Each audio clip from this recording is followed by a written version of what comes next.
Հարգելի հետևորդներ, սիրելի հայրենակիցներ, այսօր դեմոկրատական այլընտրանք կուսակցությունը եւ ոչ արևմտյան Ադրբեջանի նախաձեռնությունը կազմակերպել են խաղաղության մոդելների մասին քննարկում։ Երևի սկզբում շատ կարճ աշխատակարգի մասին ես կունենամ ներածական ելույթ, ինչպես նաև այս միջոցման մոդերատորն եմ լինելու եւ ունենք շատ հարգարժան հյուրեր, որոնք երթով 10-15 րոպեի ընթացքում կներկայացնեն իրենց մոտեցումները խնդրի վերաբերյալ։ Ինչպես գիտեք, Հայաստանի իշխանությունը ընտրական գործընթացը ներկայացնում է մի կեղծ երկընտրանքի լույսի ներքո, նրանք այնպես են ներկայացնում, իբրև թե ընտրությունը գնալու է խաղաղության եւ պատերազմի միջև։ Սա իրականում կեղծ երկընտրանք է, Հայաստանում չկա որևէ քաղաքական ուժ, չկա որևէ լուրջ քաղաքական գործիչ, որը իր վարքագծով, խոսույթով, իր օրակարգով գեներացնի պատերազմ կամ նախադրյալներ ստեղծի պատերազմի համար։ Հակառակը, եթե մի իշխանություն կամ քաղաքական ուժ կա, որը պատերազմ բառի հոմանիշն է, դա հենց Նիկոլ Փաշինյանն ու նրա իշխանությունն է։ Ուզում եմ ուղղակի շատ կարճ հիշեցնել, 2018 թվականին այդ քաղաքական ուժի ընտրությունը հանգեցրել է 2020 թվականի պատերազմին։ 2021 թվականի վերընտրությունը հանգեցրել է Արցախի կործանմանը։ 2026 թվականին կողմի վրա դրված է Հայաստանի Հանրապետության ճակատագիրը, եթե Աստված մի արասցե, այս իշխանությունը վերարտադրվի։ Հետևաբար, ընտրական գործընթացի ընթացքում ոչ թե պատերազմ, խաղաղություն, կեղծ երկընտրանքն է օրակարգում, այլ քննարկման թեմա պիտի դառնա խաղաղության մոդելների ընտրության հարցը։ Այն մոդելը խաղաղության, եթե դա կարելի է ընդհանրապես խաղաղության մոդել անվանել,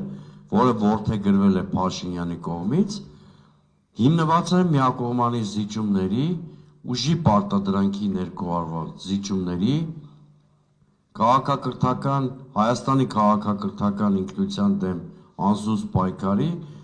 եւ նման բաների վրա, այլ խոսքով ասած, գործ ունենք սողացող կապիտուլյացիայի գործընթացի հետ։ Մյուս քաղաքական ուժերը բնականաբար խաղաղության իրենց մոդելներն են առաջարկելու, որը որևէ կերպ, կրկնում եմ, որևէ աղերս չունի պատերազմի վերսկսման, պատերազմի ռիսկի հետ։ Այսինքն պատերազմի այլընտրանքը խեղճությունը թշնամու բոլոր պահանջները անվերապահորեն ընդունելը չի։ Ես շատ կուզեի, որ այսօր մեր քննարկման առանցքում մյուս բանախոսներին եք խնդրեի, որ մի քանի հարցերի անդրադառնան մեր քննարկումների ծիրում։ Մեկն այն է, որ այս իրավիճակը չէ խաղաղության, չէ պատերազմի կներեք, այս ռեժիմը լեգիտիմացնում է Հայաստանի ինքնիշխան տարածքների օկուպացիան, դելիմիտացիա, դեմարկացիան ըստության ձևական բնույթ է կրում, որն ուղղված է, կրկնում եմ, Հայաստանից օկուպացված 240 կիլոմետր տարածքների օկուպացիայի լեգիտիմացմանը։ Վտանգներ է ստեղծվում դեմոգրաֆիկ էքսպանսիայի համար, որտեղ Ադրբեջանը պետական մակարդակով շարունակում է խրախուսել այսպես կոչված արևմտյան Ադրբեջանի կոնցեպտին, մենք տեսնում ենք, որ արդեն այդ ծրագիրը եւ պլանը դուրս է եկել Բաքվի կամ Ադրբեջանի ներքին լսարանի տիրույթից եւ միջազգային տարբեր կառույցներ ողողվում են այսպես կոչված վերադարձի կոնցեպտով, որը նույնն է, այդ արևմտյան Ադրբեջանի կոնցեպտն է, որը դեմոգրաֆիկ էքսպանսիայի դրսևորում է։ Երրորդը թրիփի հարցը։ Այստեղ շատ շրջադարձային իրադարձություններ են տեղի ունենում, որտեղ վերջի օրերի իրադարձությունները ամբողջովին փոխելու են Թրիփի փիլիսոփայությունը։ Ես խորապես վստահ եմ, որ այն հակամարտությունը, որ այս օրերին ծավալվում է, իսկ ավելի ճիշտ կլինի ասել պատերազմը, մի կողմից, այսինքն Ամերիկայի Միացյալ Նահանգների եւ Իսրայելի ագրեսիան Իրանի դեմ, ինչպիսի վերջաբանել ունենա, Թրիփը կորցնելու է իր ակտուալությունը։ Եթե օրինակ հաջողեն Միացյալ Նահանգներն ու Իսրայելը, Հայաստանի հետ 42 կիլոմետրը կորցնելու է իր ստրատեգիական նշանակությունը, որտեղ եթե տեսականորեն ընդունենք, որ Իրանում ձևավորվելու է Միացյալ Նահանգների եւ Իսրայելի համար լոյալ իշխանություն, Թրիփի անհրաժեշտությունը վերանում է, որտեղ ըստ էության Թրիփի է վերածվում Իրանի տարածքը։ Եթե ստրատեգիական առումով Վաշինգտոնն ու Իսրայելը ձախողեն, դժվար է պատկերացնել, որ Միացյալ Նահանգները կարող են Իրանի քթի տակ նման նախագիծ իրականացնել։ Այնպես որ վերջին ամիսներին Նիկոլ Փաշինյանի բրենդը դարձած Թրիփը մեղմ ասած այլևս ակտուալ չի։ Վերջին մեկ շաբաթվա ընթացքում Իրանի շուրջ զարգացող իրադարձությունների ֆոնին։ Այս խաղաղության մոդելների քննարկումների ծիրում կենսական նշանակություն ունի նաև կամ պիտի քննարկվի նաև այս լույսի ներքո եկեղեցու դեմ իրականացվող անզուսպ հակասահմանադրական արշավը, որովհետև գրեթե վստահաբար կարելի է պնդել, որ մեր առաքելական եկեղեցու դեմ իրականացվող կամպանիայի հիմնական շահառուներից մեկը հենց Ադրբեջանն է։ Սա ուղղված է մեր քաղաքակրթության հիմքերի ոչնչացմանը։ Նույն տրամաբանության մեջ պետք է դիտարկել նաև Ադրբեջանի ֆորմալ պահանջը ստորագրեմ խաղաղության պայմանագիր, եթե փոխվի Հայաստանի սահմանադրությունը։ Սա ինչ է նշանակում։ Սա նշանակում է, որ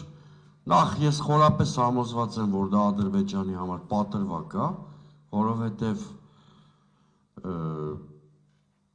սահմանադրությունը փոխեցիր, վստահաբար Ադրբեջանը մի հատ ուրիշ օրակարգա բերելու մի հատ ուրիշ պահանջ։ Հիմա էլ ասելու այդ վերադարձի կոնցեպտը պիտի ընդունեք, կամ անկլավները պիտի վերադարձնեք, կամ Հայաստան վերադարձած փախստականների համար պետք է սահմանադրական երաշխիքներ ստեղծեք եւ այլն եւ այլն։ Բայց եթե նույնիսկ Ադրբեջանը բավարարվի միայն այս պահանջի իրականացմամբ, ինչ են առաջարկում։ Ասում են ոչնչացրեք Երրորդ հանրապետության քաղաքական, քաղաքակրթական հիմքերը, այսինքն դելեգիտիմացրեք Երրորդ հանրապետությունը եւ որպես Ադրբեջանի ենթապետություն ընդունեք մեր վասալիտետի պայմանները։